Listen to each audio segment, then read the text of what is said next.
Contamos con la presencia del señor Pablo Javier Gómez de Barbieri. Él es jefe de la página taurina del comercio. Ya esto es todo un monumento, ¿no? Y vamos a hablar en defensa de las tradiciones peruanas. La corrida de toros, ya no solamente en el Perú, sino a nivel del universo, y sobre todo en la parte occidental, en la parte de Europa y América, cuenta con muchos adherentes y muchos detractores. Incluso las últimas corridas que he participado, que he ido yo a verlas en Hacho, había un grupo de fulanos que se paraban y gritaban, ¡ah! ¿No? Hacían bulla y todo, ¿no? Y luego cuando comenzaba la corrida desaparecían, menos mal. Sí. Pero los pobres estaban 1 hora, 2 horas gritando, llorando. Y esto no se trata pues como en la vida de hacer alaraca, de gritar, sino de conocer la corrida, en fin. Efectivamente. Si es un arte o no es un arte, ¿no? Bueno, ¿Qué significa? claro, lo que pasa es que, en primer lugar, estas tradiciones taurinas es porque se ha formado una asociación cultural que se llama En Defensa de las Tradiciones Taurinas. Un grupo de criadores de caballos de paso, aficionados a los toros y aficionados a las peleas de gallos, han formado una asociación cultural para defender y explicar por qué esto.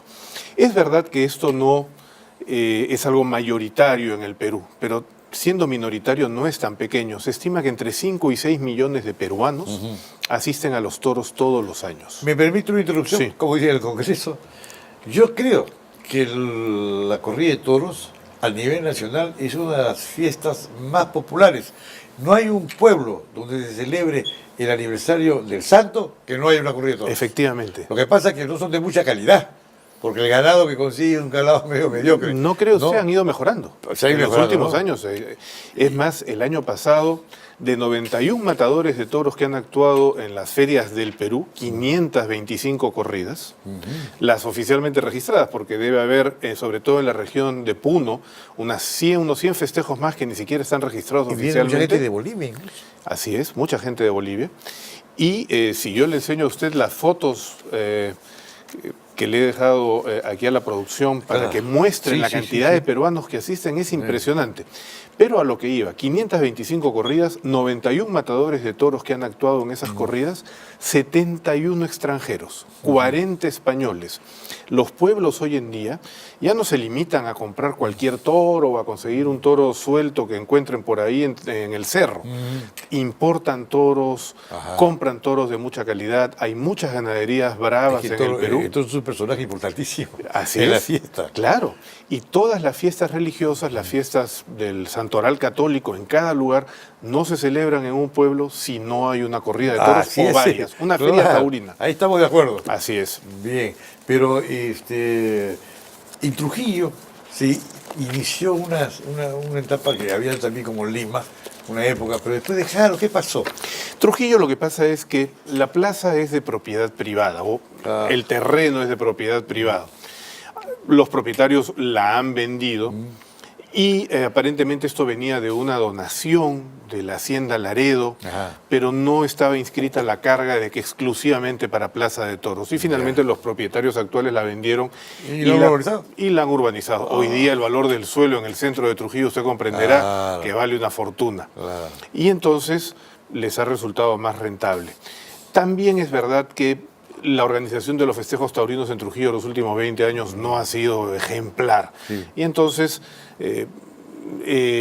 ya los espectáculos taurinos dentro de la ciudad de Trujillo no atraían tanta gente. Sin embargo, en el Departamento de la Libertad se dan 60 corridas de toros al año en todos los pueblos del interior de la Libertad. La Libertad, ¿no?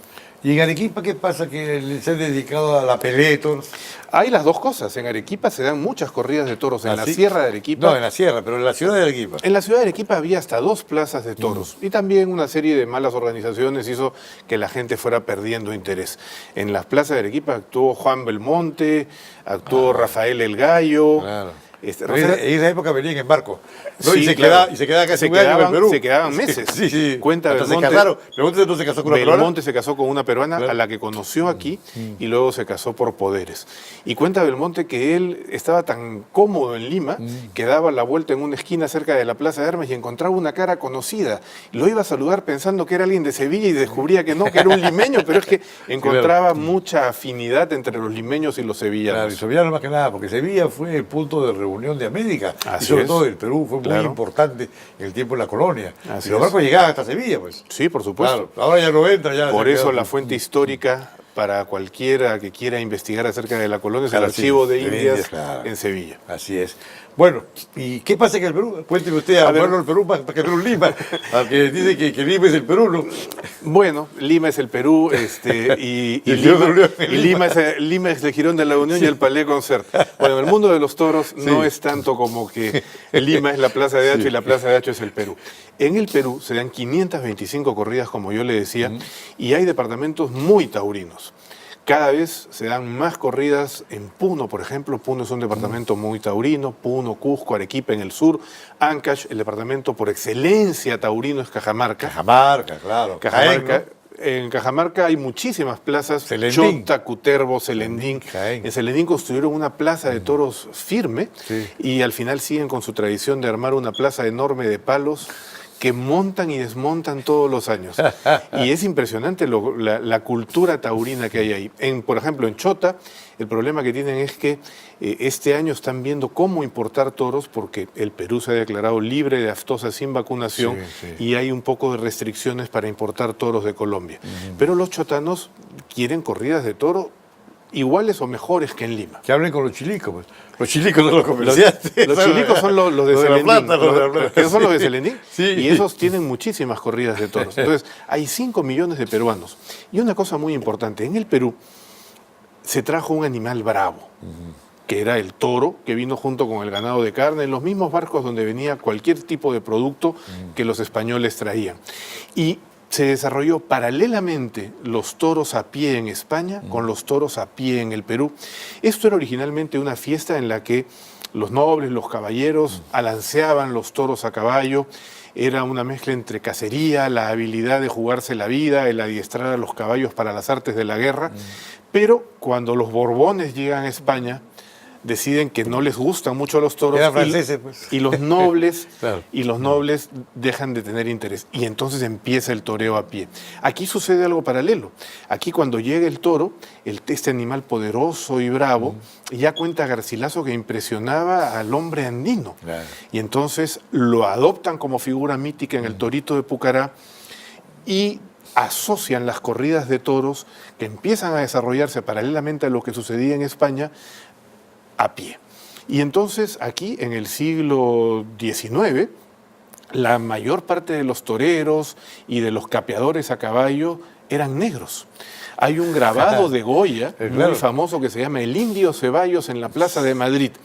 Aurelio Miro Quesada descubrió que el Indio Ceballos no era indio, en todo caso sería Era- Sambo, sí, porque negro. era un negro liberto Sí. que había tomado el apellido del amo y que había viajado a la península y se había vuelto famoso montando toros. Claro, a montar toros, pero montando a caballo también en la suerte nacional.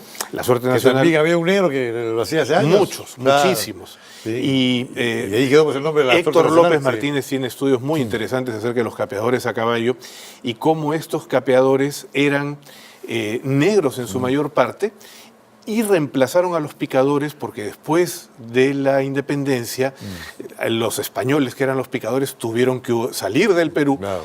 Y se reemplaza hasta casi finales del siglo XIX la suerte de varas por los capeadores a caballo. Pero bueno, esto genera una sensibilidad especial en el aficionado a toros. Y lo que el aficionado a toros, que no son pocos, tenemos 5 o 6 millones en el Perú, dicen es, nosotros no pretendemos que esta sensibilidad especial que tenemos, que esto que no entiende el que no es aficionado, lo vea el que no es aficionado. Pero Claro. oiga usted, señor, que no es aficionado, déjenos pues Claro. disfrutar de nuestra fiesta. Entonces los no aficionados dicen, no, es que es la tortura. torturas es cuando tienen a un hombre amarrado, Lógico. lo golpean, Que le no tiene sacan una defensa. confesión a la fuerza. Claro. El toro es un Entonces animal que defiende. pelea, Claro. que Y lucha, que mata. Claro. Y el valor del torero es desarrollar un arte Así es. que los aficionados tenemos una sensibilidad y apreciamos, jugándose la vida. Ah, Un animal que está luchando, que no está sometido, que es un animal de pelea, que desde el día que nace ya embiste. es la fuerza bruta. Así es. Y el torero es la inteligencia. Es la inteligencia, Claro. que con trapos y Claro. con capote y muleta y un estoque es capaz de vencer a ese toro con inteligencia y matarlo. Pero además, y esto es algo que mucha gente no cree, pero está demostrado por estudios veterinarios de gente que no es aficionada a los toros, cuando el animal bravo, el animal de pelea, recibe una herida, este dolor que sufre le produce una serie de beta-endorfinas que bloquean los receptores de dolor en el músculo, y es lo que explica cómo un animal se le pica y regresa al caballo, y después de ser picado embiste con alegría la muleta, porque es un animal que está peleando, que está haciendo aquello para lo que es criado. Criado en condiciones maravillosas, en Suelto. reservas ecológicas, Sí, centro en no plaza. en 2 metros cuadrados como un toro de engorde, claro. y para que 3.000 toros se lidien en el Perú, 50.000 animales viven en esas reservas ecológicas. Yo recuerdo un día que salía Palomo y siempre había uno, ¿cómo se llamaba? Burneo era, no, uno que hablaba. Bermúdez. Bermúdez. El gritón Bermúdez. Y Bermúdez iba al 11. Al 11, ¿no? sí. Y sale la cuadrilla y estaba en sombra. Y dice, oye, Palomo. Y entonces Palomo se para así y le dice, ¿qué haces tú ahí? Tú eres de allá. Entonces, es decir, la comunión que hay entre el público y el torero es extraordinaria. Es extraordinaria. Y hay toreros que tienen mucho carisma. Ah. Hay toreros que, por ejemplo, había un torero, Antonio José Galán, que no era un torero pues artista, ni de mucha clase. El peluquero. No, el peluquero era broma porque esa era la forma en que él se vendía. Sus hermanas eran peluqueras y por eso... Y él se metía a la peluquería. Cuando él llegó muy joven, una forma de promocionarse fue hacer manos a manos con Silvio, que era un peluquero de esa época. Y era un hombre que se paraba en la mitad del ruedo y simplemente con la sonrisa que tenía se ganaba al público. Ya murió, ¿no? Ya murió de un accidente, murió más o menos joven en un accidente, Claro. regresando con su hijo Bueno, ¿y de qué pasó? torear Perdona de que te he Francia. interrumpido. ¿Qué pasó? ¿Qué pasó con Galán? Sí. Galán era un hombre que se metía al público en el bolsillo. Era un hombre que llegó aquí y un día él me explicó y me dijo, mira, yo me di cuenta que no tenía la clase ni el arte de otros toreros. Yo me di cuenta que si no desplegaba mi simpatía y si no demostraba mi valor, nunca iba a triunfar y tenía que diferenciarme, que muchas veces es la clave del triunfo en todos los campos de la vida. En los ámbitos, Y él decidió diferenciarse por el carisma que tenía y por matar sin la muleta. Grandes amigos, Él botaba la muleta y se sí. tiraba a cuerpo limpio a matar a los toros. Y hizo dinero, se volvió millonario, partiendo de este éxito que tuvo en el Perú, y luego se volvió un empresario de mucho éxito, tenía su ganadería, no es que vendiera toros, se compró una placita rectangular, que es un poco extraña, en Mijas, cerca de Málaga, y todos los domingos hacía almuerzos para los turistas, invitaba a sus amigos toreros retirados y mataba 2 o 3 becerros delante de los artistas, y cobraba una fortuna y era un hombre exitosísimo. Además, un hombre muy simpático, un hombre que jamás habló mal de nadie. Y, en fin, esos son pues casos especiales en la historia de la tauromaquia. ¿Qué de la vida de Palomo Linares? Palomo está un poco deteriorado de salud. De salud, ¿no? Le ha dado algunos infartos, se ha dedicado a pintar, pero ya su hijo es torero, pero no con mucho éxito. No, pues. Y, en fin, ya no está muy... ¿Y el cordobés? El cordobés sigue siendo un personaje. Esos son personajes extraordinarios, ¿no? El cordobés, con 60 y tantos años... Era el sotil, el torero. Yo creo que más. El cordobés era un torero que al aficionado puro quizá no le gustaba, pues. pero que se metía las masas en el bolsillo. Vueltas y tal. Y entonces era una mezcla de la modernidad de los años 60, otra vez diferenciado totalmente del resto de toreros, y triunfó, un hombre analfabeto, triunfó y se convirtió en uno de los toreros más famosos que han existido. Analfabeto era, ¿no? Cuando empezó a torear era analfabeto. Ya aprendió ya de viejo. Así, era un hombre que de chico robaba gallinas en el pueblo. Claro. Y trabajaba de obrero, ¿no? Trabajaba de obrero de construcción civil y triunfó a base de su simpatía, su diferenciación, y además en el fondo era buen torero, ¿no? ¿Y qué futuro hay ahora? Bueno, ¿Cómo la ve usted? A ver, Vamos por países. Hablábamos que a los reyes franceses borbones que cuando llegaron a España no les gustaron los toros. Hoy día en Francia, en el suroeste de Francia, en lo que se llama el Midi, los toros son una pasión.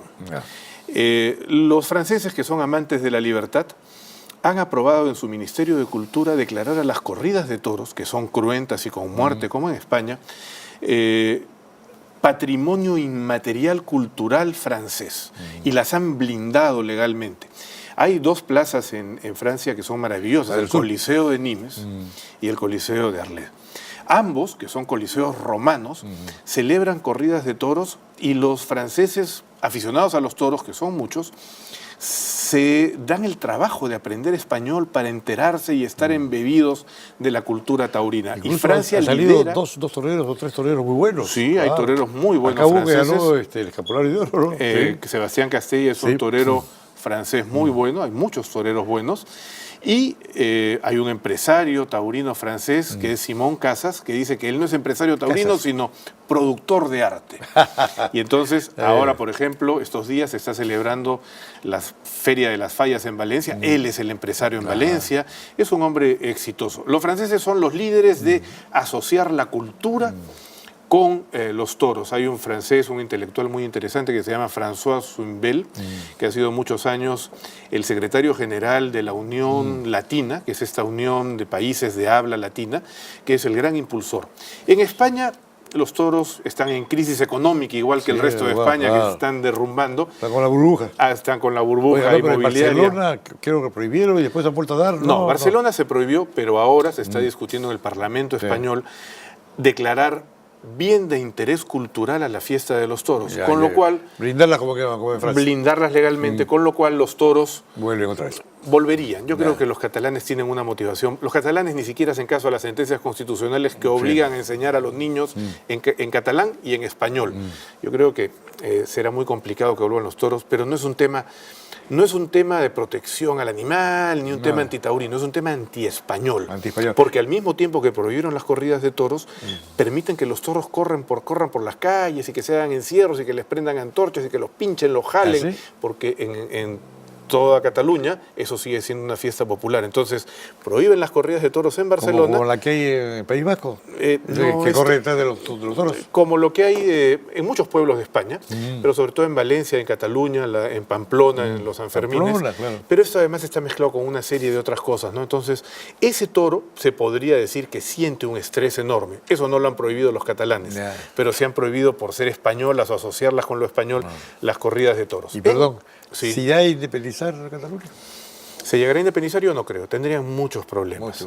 Además está saliendo a la luz ahora que toda esta inspiración independentista la quieren basar en lo que se hizo en los Balcanes, en Kosovo. Y Kosovo nunca podrá ser admitida por la Unión Europea. Si los catalanes pretenden salirse de España, tendrán que resignarse a no ser europeos o no estar en la Unión Europea, tener su propia moneda y ver cómo afrontan la deuda que tienen de casi 60.000 millones de euros solamente Cataluña. Entonces, yo no creo. Esto yo creo que son fuegos artificiales, pero al final manejados inteligentemente. Ellos lo que quieren es negociar un acuerdo de independencia fiscal, que lo que ellos cobran como impuestos lo manejen ellos mismos. Están chantajeando nada más al Estado español. Bueno, y en América, el Perú tiene inclusive más corridas de toros que México. Es increíble. Cuando usted habla con los congresistas en el Perú y le dice, oiga, en el Congreso hay unas leyes antitaurinas para que no entren los jóvenes, una iniciativa legislativa popular, ¿y usted qué opina? De ninguna manera. Yo no soy taurino, me dice, por ejemplo, algún congresista de Puno, de Cajamarca, pero yo sé que mis electores sí son aficionados a los toros. No vamos a apoyar ningún tipo de iniciativa de esa naturaleza porque los toros están profundamente enraizados en el Perú. Muy bien, eso nos da una tranquilidad. Bueno, igual hay que defenderlos y hay que explicar además que esto es algo consustancial con el hombre. Ortega y Gasset, en un tratado que tiene sobre la caza y los toros, explica que en el fondo de ese núcleo del cerebro de reptil que tenemos todos los hombres, algunos, pues sentimos pasión al ver cómo un hombre jugándose la vida, que no se puede pagar con dinero, genera un arte que otros admiran porque no son capaces de realizar. Ajá. Entonces, yo creo que es cuestión de explicarlo y también generar campañas para que tengamos esa oportunidad de decirle al resto de gente que es neutral, ni a favor de los taurinos, ni de los antitaurinos, cuál es el motivo que nos impulsa, porque los antitaurinos sí tienen campañas financiadas con mucha fuerza. Ya. ¿Cuándo se da la buena pro para...? No se sabe, la Beneficencia Pública de Lima no está manejando bien esto. No está manejando. La beneficencia que depende de la alcaldesa no sabemos qué va a suceder y es crucial porque si se quisieran traer toros de Colombia es necesario comprarlos antes Con de tiempo, mayo claro. para que no los vacunen contra aftosa, Sí. cumplan cuarentenas y vengan al Perú que está libre de aftosa. Muy bien. Le brindo a la Cámara para una despedida y yo creo de que antes de octubre vamos a tener otra conversación. Muy bien, Sí, muchas amena, gracias. Pero recuerde que el reloj es nuestro peor enemigo. Yo sé, por supuesto. Pues bueno, lo que yo quiero es mandar un saludo desde aquí a todos los aficionados taurinos del Perú, a todos los aficionados taurinos de Lima. En Lima, en la ciudad de Lima, hay 8 plazas de toros. Pues lo que quiero es que sepan que tenemos que entre todos explicarle al resto del Perú qué es lo que motiva a nuestra afición, no obligar a nadie a ir a los toros, pero pedir libertad para nosotros. Muy bien. Gracias. Médica cuenta con muchos adherentes y muchos detractores. Incluso las últimas corridas que he participado, que he ido yo a verlas en Hacho, había un grupo de fulanos que se paraban y gritaban, ¡ah! ¿No? Hacían bulla y todo, ¿no? Y luego cuando comenzaba la corrida desaparecían, menos mal. Sí. Pero los pobres estaban 1 hora, 2 horas gritando, llorando. Y esto no se trata, pues. Un grupo de criadores de caballos de paso, aficionados a los toros y aficionados a las peleas de gallos, han formado una asociación cultural para defender y explicar por qué esto. Es verdad que esto no es algo mayoritario en el Perú, pero siendo minoritario no es tan pequeño. Se estima que entre 5 y 6 millones de peruanos asisten a los toros todos los años. Me permito ir. Contamos con la presencia del señor Pablo Javier Gómez de Barbieri. Él es jefe de la página taurina del comercio. Ya esto es todo un monumento, ¿no? Y vamos a hablar en defensa de las tradiciones peruanas. La corrida de toros, ya no solamente en el Perú, sino a nivel del universo, y sobre todo en la parte occidental, en la parte de Europa, y como en la vida de hacer alaraca, de gritar, sino de conocer la corrida, en fin. Efectivamente. Si es un arte o no es un arte, ¿no? Bueno, ¿Qué significa? claro, lo que pasa es que, en primer lugar, estas tradiciones taurinas es porque se ha formado una asociación cultural que se llama En Defensa de las Tradiciones Taurinas. Introducción, Sí. como dice el Congreso, yo creo que la corrida de toros a nivel nacional es una de las fiestas más populares. No hay un pueblo donde se celebre el aniversario del santo que no haya una corrida de toros. Efectivamente. Lo que pasa es que no son de mucha calidad, porque el ganado que consigue es un ganado medio mediocre. No creo, se han ido mejorando. Se han ido en los mejorando, últimos ¿no? años. Es más, el año pasado